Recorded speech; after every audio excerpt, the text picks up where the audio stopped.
오늘 본문은 드디어 하나님께서 아브라함에게 그동안 줄기차게 약속해 오셨던 그 약속이 성취되는 장면입니다. 그동안 아브라함이 처음 등장하는 12장에서부터 오늘 본문 여기까지 이 약속이 이루어지는 이 과정을 매우 소상하고 길게 다뤄왔는데요.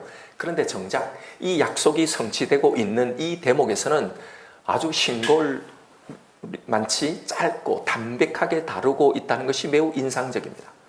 이 짧은 구절 가운데 강조되는 구절이 있습니다. 하나님의 말씀하신 대로 라는 이 구절의 이 반복을 통해서요, 하나님께서 약속하신 것은 반드시 이루어진다라는 것을 보여주고 있습니다. 사라의 고백처럼 사람들이 100세나 된 아브라함이 어떻게 아들을 낳을 수 있겠는가, 어떻게 사라가 젖을 먹이겠느냐라고 말할 정도로 불가능하게 보이는 일이었습니다. 그러나 그렇게 아무리 불가능하게 보일지라도 하나님은 결국 이루신다는 걸 보여주는 대목이죠. 이런 성경의 결론들은 아브라함처럼 간절한 기도 제목을 가진 우리들에게는 매우 큰 위로와 소망을 안겨줍니다. 우리도 이렇게 끝까지 믿고 기다리면 아무리 불가능하게 보이는 일일지라도 결국 하나님의 말씀대로 다 이루어 주실 것이라는 이 약속처럼 들리기 때문이죠. 늘 기도 제목을 가지고 있는 우리에게는 이런 결론은 늘 항상 큰 은혜로 또 위로로 소망으로 다가오는 그런 구절이죠. 자, 그런데 오늘 본문에서 이런 적용을 도출해내기 전에 한 번 더 우리가 생각해 보아야 할 부분이 있습니다. 과연 성경은 아브라함의 이야기를 통해 이것을 말하려고 했던 것일까 하는 겁니다. 끝까지 믿고 기다리면 결국은 우리의 간절한 기도 제목을 이루어 주시니, 그러니 너희도 이렇게 주실 줄 믿고 끝까지 기다려라 라는 말을 하려고 하는 걸까 하는 겁니다. 왜냐하면 우리는 성경의 그 어떤 이야기든지 사실은 다 이렇게 해석하고 이렇게 적용하려는 경향성을 가지고 있기 때문입니다. 왜 그렇게 되었냐면 우리는 늘 이렇게 해석되고 적용된 설교를 들어왔고 또 그렇게 배워왔기 때문이죠. 그렇게 언제나 하나님은 우리를 도와주시는 좋은 하나님, 우리의 기도에 응답하시는 진실한 하나님, 우리를 위해서 일하신 그런 분으로 이해되어져 왔습니다. 아니, 하나님을 믿자는 게 뭐 그리 나쁘냐라고 하시겠지만 제가 까탈스러워서 매사를 삐딱하게 딴지를 거는 게 아니라요, 성경이 이 이야기를 통해서 뭘 말하려고 하는지 그냥 내가 좋은 대로, 내가 은혜 되는 대로 내 편의적으로 해석하고 넘어갈 것이 아니고 성경이 궁극적으로 무엇을 이야기하고 있는지를 제대로 보자는 거죠. 왜냐하면 이것이 우리의 신앙에 있어서 매우 큰 차이를 만들어내기 때문입니다. 사실 이렇게 우리가 오해하게 되는데도 그만한 이유가 있기 때문입니다. 아브라함에게 있어서 그의 신앙의 중심에는 이 자식의 문제가 언제나 그의 가장 큰 기도 제목, 가장 큰 주제로 자리하고 있었기 때문입니다. 아브라함의 일생을 다시 한번 돌아보죠. 그동안 아브라함의 이야기에서 아들에 대한 이 약속이 그의 신앙 이야기를 계속 이끌어오고 있었잖아요. 아들에 대한 이 약속은 12장에 그의 첫 등장에서부터 주어진 약속이었습니다. 그때 75세나 되도록 자식이 하나 없는 아마 이들 부부에게 이 자녀의 문제는 그들의 간절한 기도 제목이었을 겁니다. 갈대아 우르에서 이미 오래전부터요. 그런데 그들에게 큰 민족에 대한 약속을 주셨고 이것을 받았지만, 그런데 아직 아브라함은 이 하나님에 대해서 잘 알지 못하는 거예요. 그래서 이 약속을 주신 하나님이 누구인지를 알려주시기 위해서 애굽의 바로가 징벌받는 그런 이야기, 그런 사건이 나오고 여기서 아브라함은 하나님을 믿게 됩니다. 그래서 애굽에서 돌아와서는 그동안 자식의 대안으로 삼고 있었던 조카 롯과 이별하게 되는 사건이 일어나죠. 왜요? 하나님이 정말 당신의 약속대로 자녀를 주실 것이라는 것을 이 애굽의 이 사건을 통해서 믿었기 때문이죠. 자, 그런데 이 확신과 이 믿음은 또 이내 사그러들게 됩니다. 그걸 어떻게 아느냐면 15장에서 하나님이 나는 너의 지극히 큰 상급이다, 내가 너의 상속자를 주겠다라고 하시면서 나타나시자, 그래서 아브라함이 하는 말이 내가 양자로 삼은 종 이 엘리에셀이나 잘되게 해주십시오 라고 대답을 하는 거예요. 여러분, 이건 이 약속을 또 믿지 못했다는 걸 보여주는 대목입니다. 그래서 하나님이 하늘의 무별을 보라, 네가 셀 수 있나 보라 라고 하면서 그러면서 또 말씀을 해주시자, 그러자 다시 또 하나님의 말씀을 믿게 됩니다. 그래서 거기서 언약식을 거행하죠. 제물사에 하나님이 지나가시는 이 언약 말입니다. 이제 언약식까지 했으니 아브라함이 이제는 정말 이 자녀에 대한 약속을 확실히 믿을 것 같았지만, 그런데 그 믿음은 이내 또 흔들립니다. 얼마 가지 못해서 여종 하갈을 통해 아들을 낳은 거죠. 그 약속을 믿지 못했단 말입니다. 그리고 13년의 침묵의 시간이 흐른 후 그리고 다시 하나님이 아브라함의 나이 99세 때 나타나셔서 너는 내 앞에서 완전하라 라고 책망하시는 거예요. 그러면서 인간의 생식의 근원을 제거하는 상징인 이 할례 의식을 행해 주시죠. 너는 불가능하지만 내가 반드시 하겠다라는 확실한 표식을 주신 겁니다. 거기서 하나님은 다시 아들을 주시겠다고 약속하시죠. 그런데 거기서 아브라함은 엎드려 웃었더라라는 겁니다. 그리고 얼마 지나지 않아 하나님은 다시 아브라함의 장막을 찾아오셔서 또 아들에 대한 약속을 주시죠. 그러자 이번에는 사라가 웃는 겁니다. 여러분, 이게 뭘 말해주는 장면인가요? 결국 끝끝내 아브라함과 사라는 이 부부는 하나님의 약속을 믿지 못했더라라는 겁니다.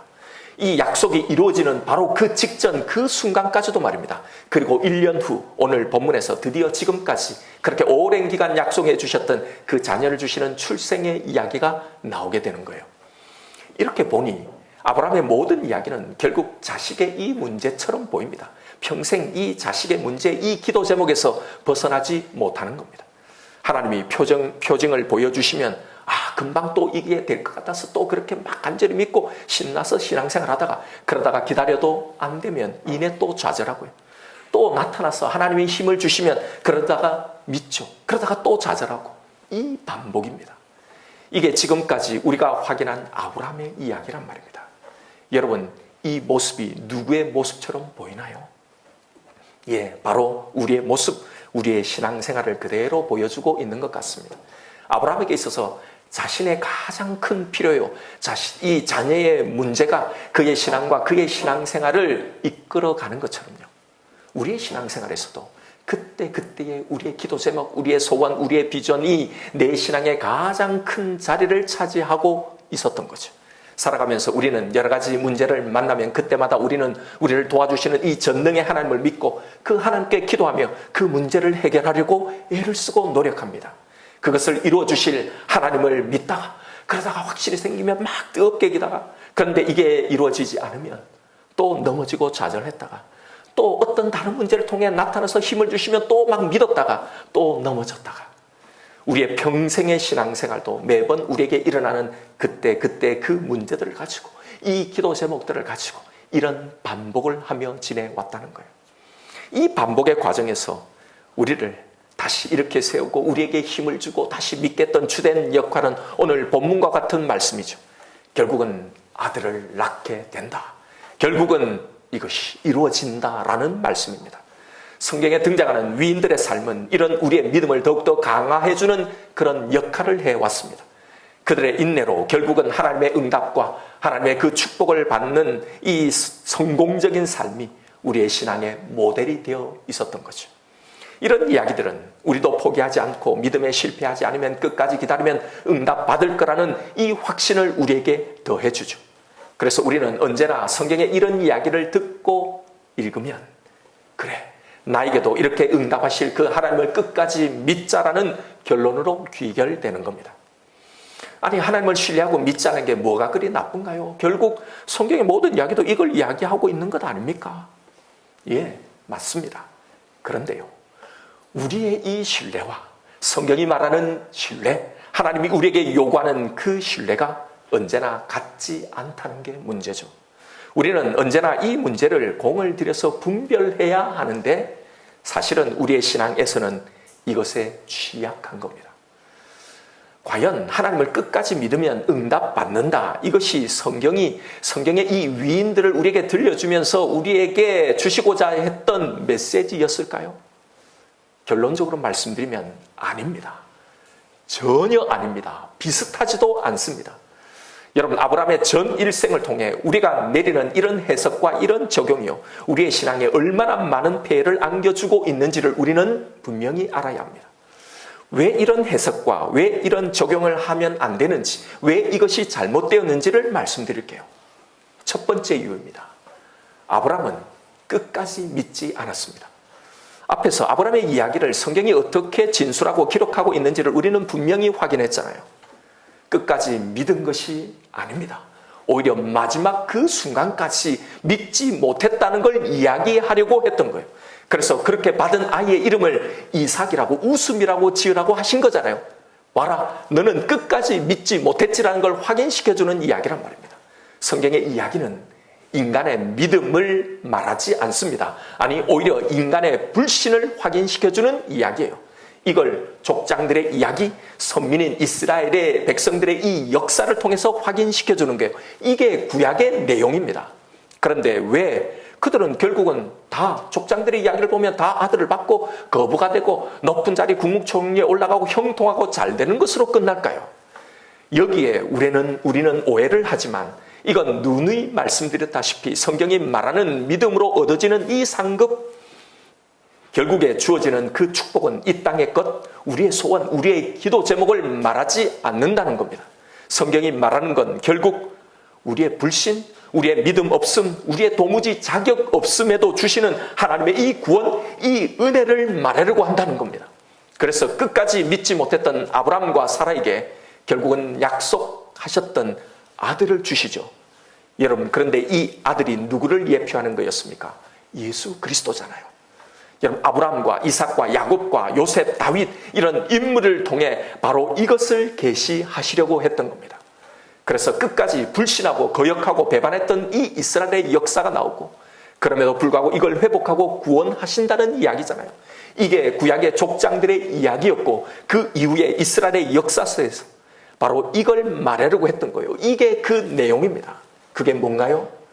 내 백성은 나를 전혀 믿지 않았다는 그 고발입니다. 그래서 이스라엘의 역사를 쭉 이야기해 준 후에 그 다음에 나온 게 선지서였어요. 그게 뭡니까? 봐라. 이스라엘의 너희들의 역사를 봐라.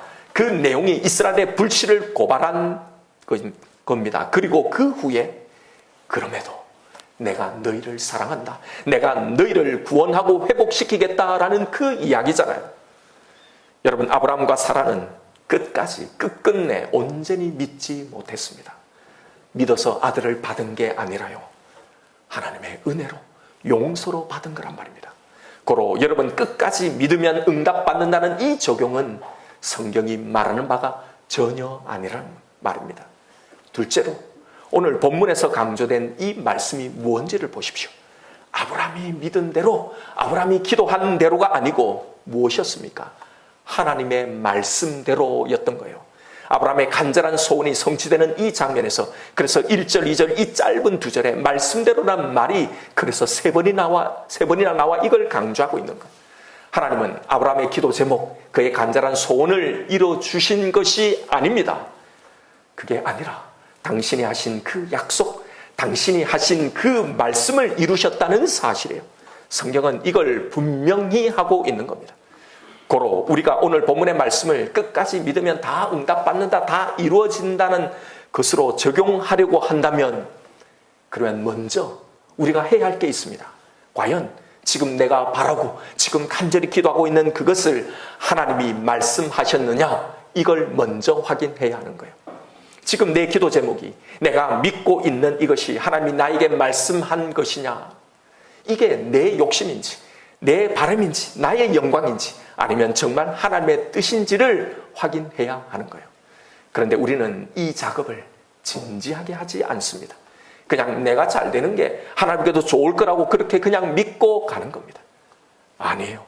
여러분, 성경은 여기서 하나님의 말씀대로 이루어진다고 했지, 우리의 기도대로, 네가 간절히 기도하면 네 기도대로 이루어진다라고 하지 않았습니다. 세 번째로 아브라함의 이야기, 하나님이 이끌어가시는 그의 신앙의 그 여정을 잘 보십시오.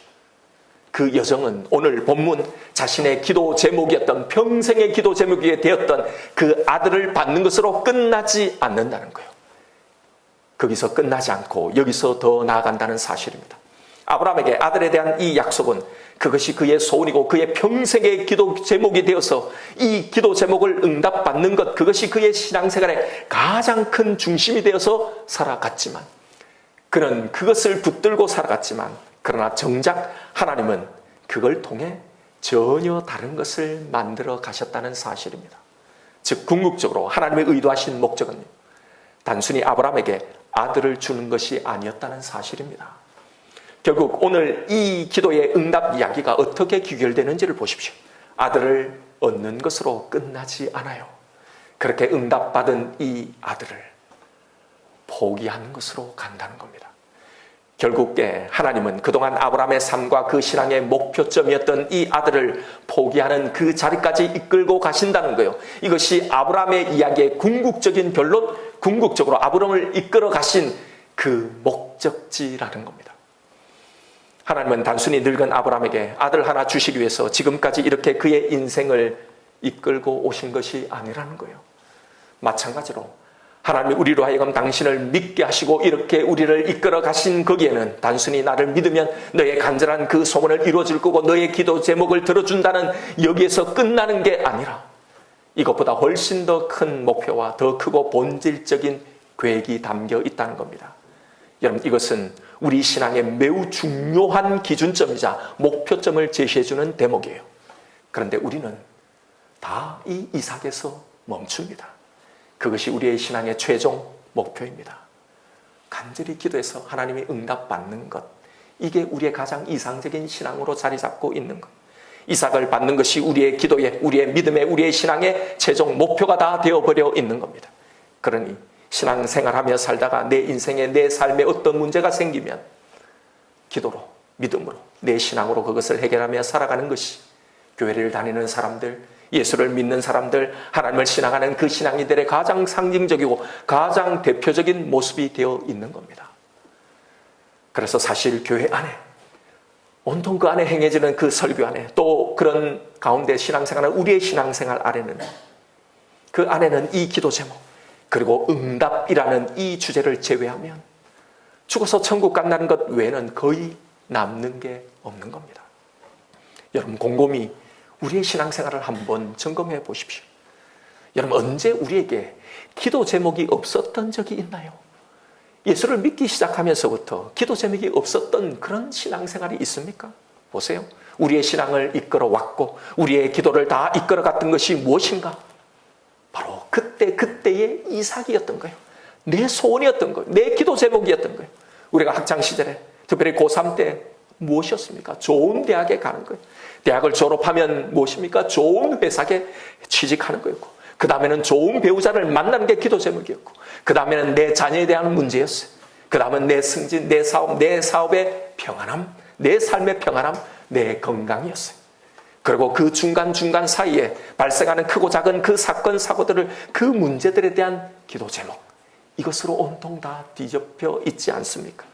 그리고 이런 기도 제목들은 그대로 그 다음 또 내 자녀들에게 이어져 가는 거예요. 내 자녀가 하나님 좋은 대학에 가게 해주시고, 좋은 직장에 좋은 배우자를 만나 승진하고 하나님 평안하게 하나님 가운데 살아가게 해달라고.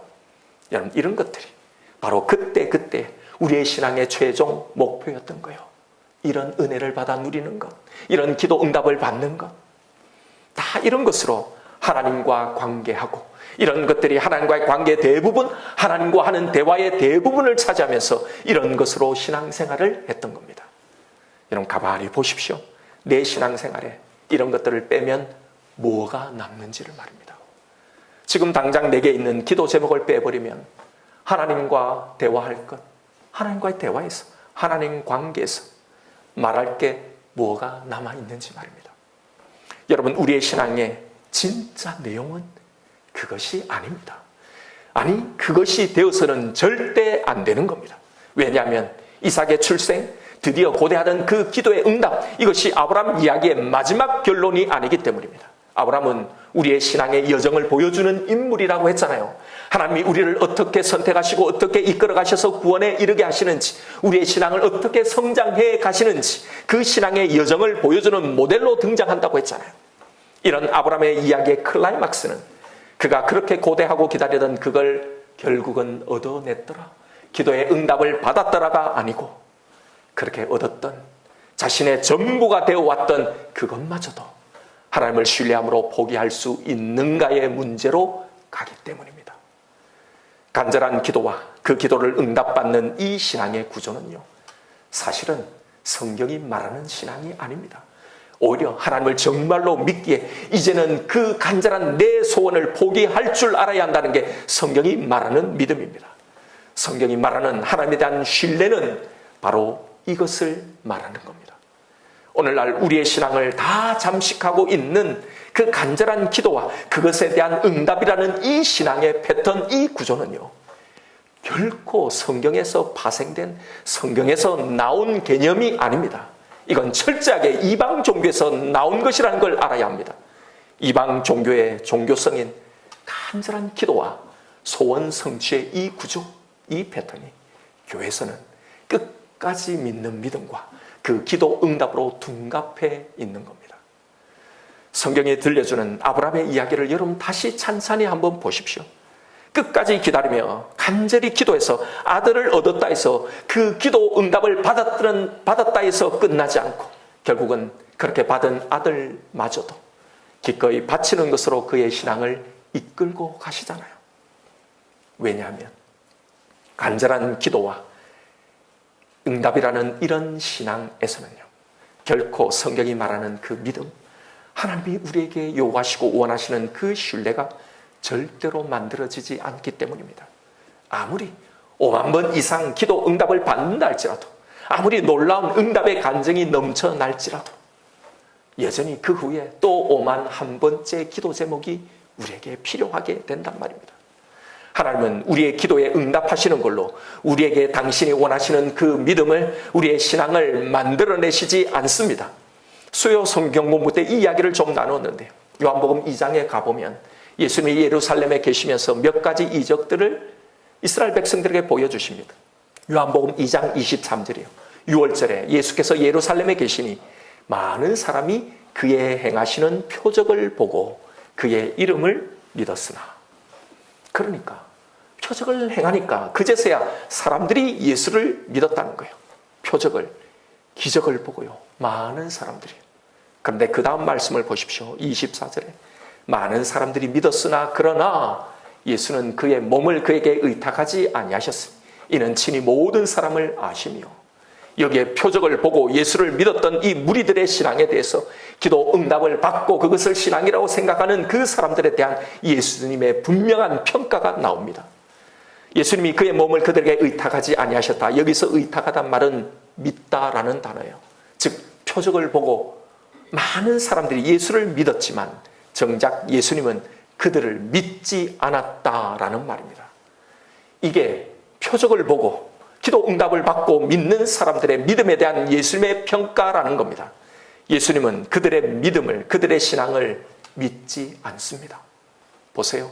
여러분, 우리의 믿음이 언제 가장 뜨거웠는지를 한번 보십시오.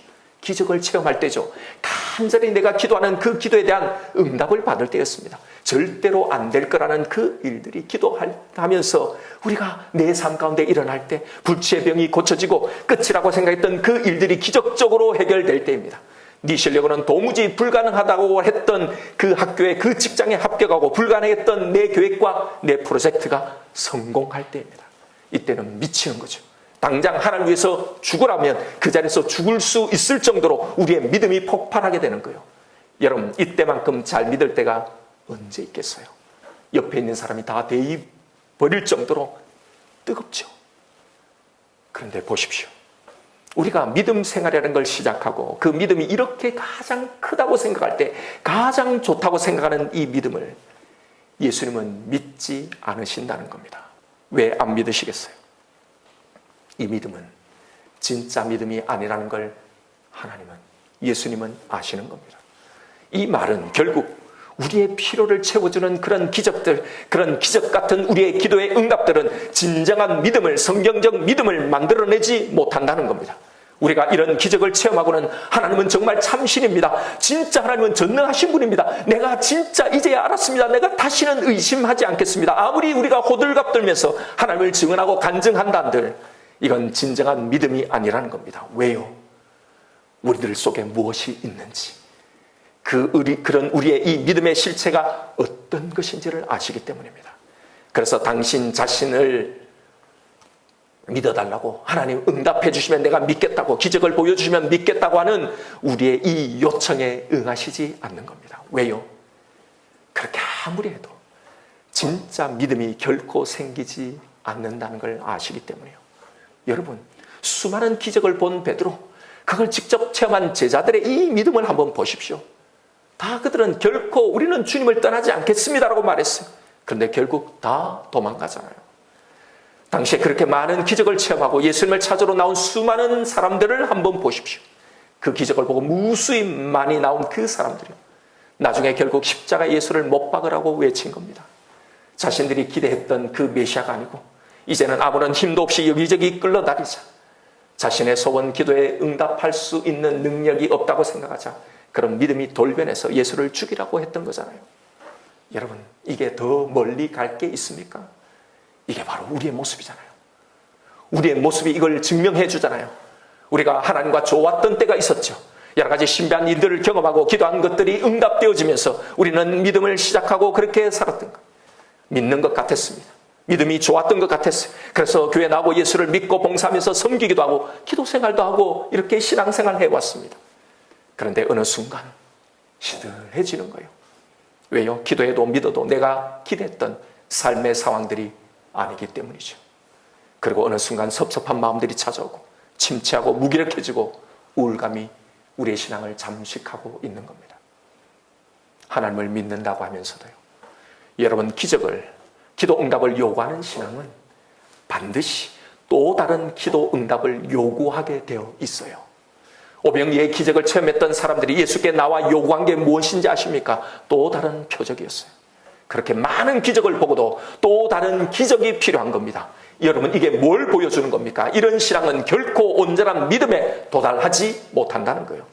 그렇게 믿어왔기에 그래서 우리의 삶에 어려움이 오고 병에 걸리면 이 병을 고쳐주시면 내가 더 열심히 이제는 진짜 믿겠다고 합니다. 자녀의 문제가 생기면 이 문제를 해결해 주시면, 살다가 어려운 문제를 만나면 하나님 이번 한 번만 해결해 주시면 이제 진짜 열심히 믿겠다고 합니다. 그러니 하나님 제발 응답해 달라고 말하죠. 이번 기도만 들어주시면 내가 모든 걸 다 하겠다고 합니다. 그런데 보십시오. 그럼 지금까지의 믿음은요, 안 믿었다는 거잖아요. 여러분, 바로 이렇게 그 신앙 안에는 이렇게 평생 기도 제목이 끊이질 않고 그것이 그의 신앙을 이끌어가는 겁니다.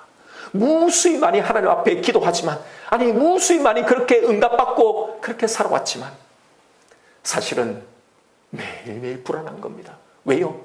우리 가운데 계속 기도의 제목들이 생기니까요. 그러니 한 번도 하나님 주시는 이 안식 안에 들어가지 못하는 겁니다. 진짜 하나님을 향한 신뢰는 전무한 채 말입니다. 여러분, 그렇게 믿고 있던 신앙생활이 기적을 체험한다고, 기도 응답을 받는다고 해결이 될까요? 그 문제가 해결되고 또 똑같은 위기가 찾아오면 그때 하는 기도 역시 하나님 이번 한 번만 해결해 주시면 이라는 사실을 우리가 너무나 잘 알잖아요. 이런 식의 신앙은 결코 구원에 이르는 믿음을 소유하지 못하는 겁니다. 이렇게 예수를 믿고 이렇게 하나님을 믿으며 교회를 다니는 사람들이 얼마나 많은지를 보십시오.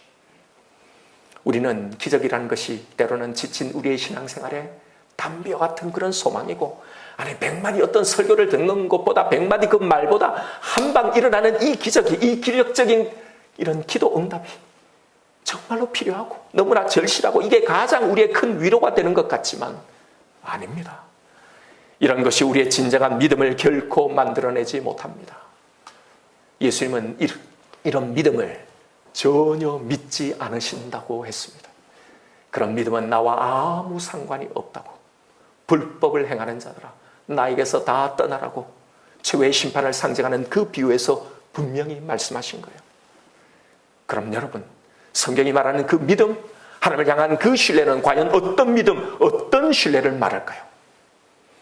하나님에 대한 우리의 믿음 중에 가장 대표적인 것이 있다면 바로 하나님의 전지와 전능일 겁니다. 그런데 보십시오. 이 전지와 하나님의 이 전능을 진짜 동시에 믿는 자라면 그런 사람은 하나님을 어떻게 믿을까요? 이 하나님께 어떻게 우리의 소원을, 우리의 기도를 아릴까요? 어떻게 기도할까 말입니다. 하나님의 전지하심, 모든 것을 다 아심, 그래서 그 하나님이 내 모든 것, 내 속에 있는 모든 것을 다 아신다는 걸 참으로 믿는 사람은 지금 내가 간절히 기도하고 있는 이 기도의 동기, 그 뿌리조차도, 그 밑에 숨어있는 모든 것도 하나님이 다 아신다는 걸 아는 겁니다. 그럼 이걸 정말로 믿는 사람이라면 그의 기도가 어떻게 달라질까요? 하나님, 이번 한 번만 무조건 들어주세요라는 기도를 하지 않아요? 아니, 그런 기도를 못합니다. 할 수가 없습니다. 하나님이 지금 이 기도를 하고 있는 내 속의 모든 것, 그 밑바닥까지 다 아신다는 걸 참으로 믿는 사람의 기도는요, 그걸 구하기 전에 반드시 먼저 내 마음의 그 동기들, 감춰진 그 의도, 내 속의 생각들을 다루지 않을 수 없기 때문입니다. 반드시 먼저 이것에 관한 기도가 나오게 되어 있습니다. 이걸 점검하고 그 동기와 그 마음의 생각들을 정리하는 것으로 그 기도가 반드시 가게 된다는 거예요. 어떤 방향으로요? 사실은 내가 정말로 하나님을 온전히 신뢰하지 못했구나. 그래서 이게 꼭 되어야 한다고 그 생각을 내가 여전히 버리지 못했구나. 하나님의 약속을 전혀 신뢰하지 못했구나. 사실은 내가 하나님이 아니라 이걸 더 믿고 있었구나. 여러분, 반드시 이 기도를 먼저 하게 되는 겁니다. 이걸 먼저 해결하게 되는 거예요. 그리고 그것이 해결된 그 사람은 이제 더 이상 이 문제의 결과를 따지지 않게 되는 겁니다. 왜요? 이미 이 기도에 대한 내 마음, 내 의도들이 하나님 앞에서 해결되었기 때문입니다.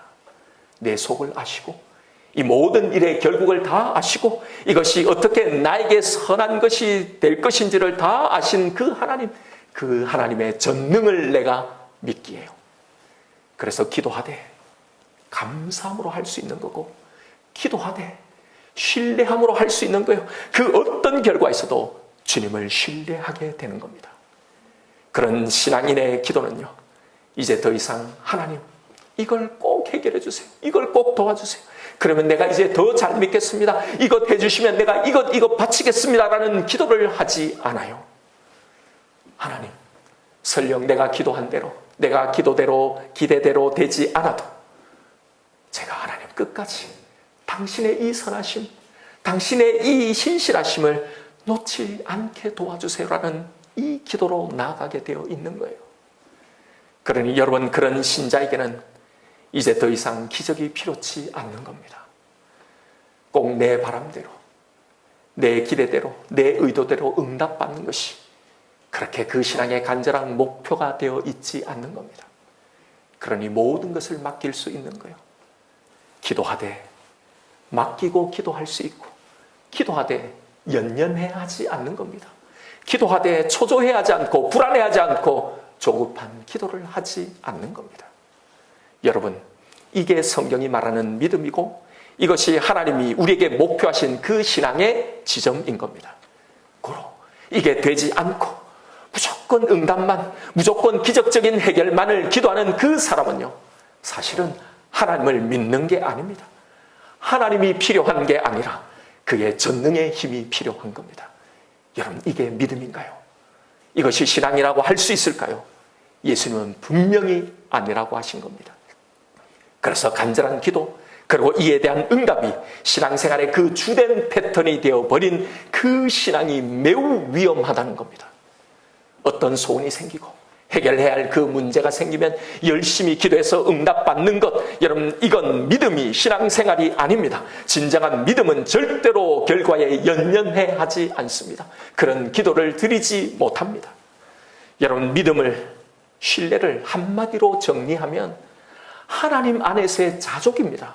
내 기도에 대한 그 어떤 결과에도 그 선하신 하나님으로 인해 안심하는 겁니다. 안심하는 것. 여러분, 어떻게 이런 믿음을 가질 수 있습니까? 어떻게 이런 믿음을 기를 수 있습니까? 그건 아이러니하게도 바로 우리의 기도 제목들입니다. 바로 우리가 만나는 인생의 그 모든 문제들, 삶의 그 위기 속에서 나에게 주어진 바로 그 기도 제목을 통해서 길러지는 겁니다. 이제는 전혀 다른 기도를 하게 되죠. 그래서 이제는 여러분, 제가 드리는 말은 이제 아무런 기도를 하지 마라, 기도 제목을 나누지 말라는 말이 아닙니다. 바로 이 기도를 하면서 우리가 해야 할 일이 있다는 겁니다. 그 진짜 신앙의 일. 여기서 우리가 할 것은 바로 이 기도를 하면서 이걸 하나님이 어떻게 통과하게 하시는지를 유심히 관찰하는 겁니다. 그런 일을 만날 때마다 두렵고 정말 끝장이 날 것 같고 오만 가지 부정적인 생각이 내 마음속을 다 뒤엎는 그런 상황 속에서 내가 생각한, 내가 상상한 그 모든 최악의 시나리오들처럼 그렇게 되지 않는다는 걸 유심히 기도하며 관찰하고 이걸 기억하는 겁니다. 진짜 망하지 않네. 진짜 죽는 게 아니네. 내가 생각한 그 최악의 시나리오로 가게 하시는 것이 아니네. 내가 생각대로 내 기도대로 안 돼도 괜찮은 거네. 여기서도 살게 하시고 여기서도 견디게 하시고 결국은 지나가게 하신다는 이것을요, 유심히 관찰하고 그걸 기억하고 내 속에, 내 신앙 안에 담아내는 겁니다. 여러분, 그렇게 됩니다. 왜요? 이게 하나님의 약속이니까요. 그렇게 내 신앙 속에 저장된 이 기억이 이후에 내 삶에 또 다른 위기를 만나고 또 다른 기도 제목이 생길 때 그때 진가를 발휘하게 되는 겁니다. 그 저장된 기억으로 바로 그 시간을 또 견디고 이기고 지나가게 되는 겁니다. 하나님을 신뢰하면서요. 바로 이 과정의 반복이 이 믿음을 길러내는 거예요. 그래서 하나님이 가나안을 향해 나아가면서 거기에 있을 전쟁과 그 불확실한 자신의 이 미래를 걱정하고 두려워하는 이스라엘 민족에게 해주신 말이 있습니다. 기도해라. 내가 다 이루어주겠다. 그 말이 아니라 네가 통과했던 이 광야를 기억하라는 것이었어요. 여러분, 이게 신명기의 말씀이잖아요. 내가 거기서 너를 어떻게 먹이고 입히고 보호했는지, 내가 어떻게 독수리의 날개로 너희를 품었는지, 어떻게 업어서 너를 여기까지 인도했는지.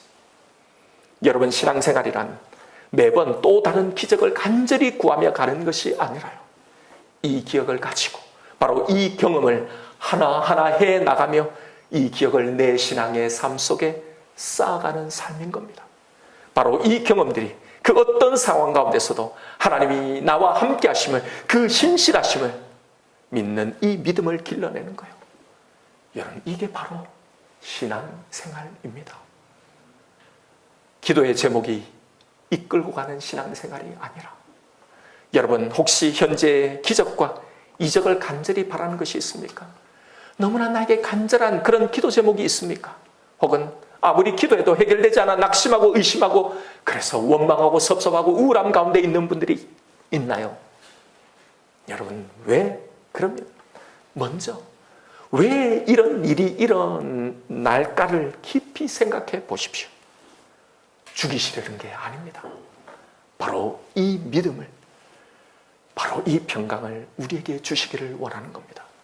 당신의 그 신실하고 선하신 그 전지와 전능을 온전히 믿음으로 당신이 주고자 했던 그 평강을, 그 영혼의 안식을 성경 안에만 갇혀 있지 말고 그것을 우리로 하여금 충만하게 누리기를 원하셨던 거예요. 아무것도 우리를 두렵게 하지 못하도록, 아무 것에도 전혀 아쉬워하거나 부러워하지 바라지 않는 그 충족, 그 만족에 거하게 하시려고 말입니다. 여러분, 우리의 신앙의 방향을 바로 잡고 가십시다. 무엇이 나를, 내 신앙을 지금 이끌고 가고 있는지를 보세요. 내 소원입니까? 내 기도 제목입니까? 아니면 하나님의 말씀, 하나님의 약속입니까? 하나님, 이삭이 내 신앙의, 내 삶의 목적이 아닙니다. 하나님, 그것 안 주셔도 좋습니다. 하나님만이 나의 전부가 되십니다. 하나님, 당신의 이 사랑 안에서 제가 이제는 안심하며 살아가겠습니다. 여러분, 이게 우리가 싸워내야 할 우리의 신앙의 본질적인 싸움이자 우리 신앙 안에 있어야 할 진짜 내용이어야 하는 겁니다.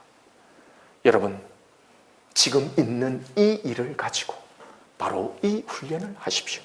지금 나에게 있는 이 기도 제목으로 바로 이 훈련을 하십시오. 이게 우리에게 기도 제목이 주어진 이유입니다. 이게 우리에게 이삭을 위한 기도 제목을 주신 이유이자 그 기도의 목표, 우리 기도가 결국 도달해야 할 그 목적지인 겁니다.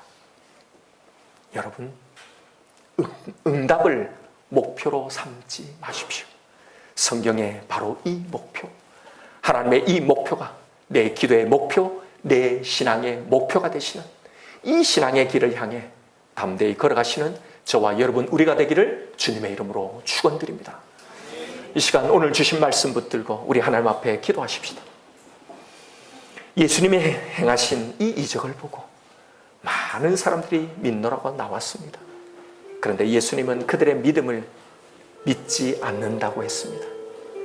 여러분, 지금 나의 믿음을 예수님은 어떻게 보실까요? 지금 내 마음의 성전을 한번 묵상해 보십시오. 혹시 우리는 기도로 하나님과 온갖 흥정을 벌이고 있지는 않나요? 하나님, 이렇게만 해주시면, 이번 한 번만 도와주시면 이제는 진짜 제대로 제가 믿겠습니다. 여러분, 이건 죽을 때까지 해도요, 이걸 통해 믿음이 전혀 생기지 않는다는 것, 이런 믿음을 예수님은 믿지 않는다는 걸 기억하십시다. 내 간구를 이루는 것, 여러분, 그 기도의 끝을 거기에 두지 마십시오. 내 믿음, 내 마음속에 모든 것을 다 아시는 그 하나님께 나아가십시다. 여러분, 이걸 먼저 해결하세요. 내 깊은 그 속마음, 감춰진 내 의도와 그 생각들을 먼저 다루세요. 이게 왜 그렇게 나에게 중요했는지, 왜 이게 그렇게 꼭 필요하다고 했는지, 왜 내가 원하는 대로 꼭 그렇게 되어야 하는지, 진짜 그 이유들을 말입니다. 지금 있는 이 기도 제목을 가지고 여러분, 제일 먼저 이걸 다뤄야 합니다. 사실은 하나님보다, 하나님의 그 사랑보다 내가 이걸 더 의지하고 이걸 더 두려워하고 있었다는 이 사실을 말입니다. 그래서 이게 그렇게 간절히 필요했던 거고, 이게 없으면, 이게 이루어지면 안 된다고 생각했다는 이 사실을 말입니다. 그래서 지금의 이 기도 제목은 결국은 하나님을 온전히 신뢰하게 해달라는 이 기도를 향해야 하는 겁니다. 결국은 나의 이삭을 바치는 그 자리, 이 기도 제목의 이 결과를 온전히 맡길 수 있는 그 자리를 향해 나아가야 하는 거예요. 여러분, 이 말씀에 마음이 어려운 분도 있을 겁니다. 그러나 여러분, 여기까지 가야 합니다.